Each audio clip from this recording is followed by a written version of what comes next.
A content calendar and a content strategy are two completely different things, but oftentimes they get confused. But they shouldn't be, right? A content calendar is like getting a list of ingredients for a recipe.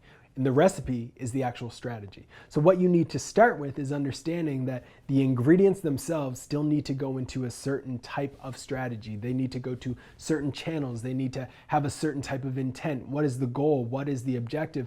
Are there going to be call to actions on those assets? By simply having a list of ingredients, you don't know if you're trying to make a salad or if you're trying to make a stir fry, right? The same thing exists with a content calendar. You need to have a strategy to support that content calendar that showcases what is the goal of every single asset that we have. What do we do with every asset that we have? Where does it get distributed? How does it get promoted? How does this circle back up to our business objectives? That's what it comes down to when you're thinking about a strategy.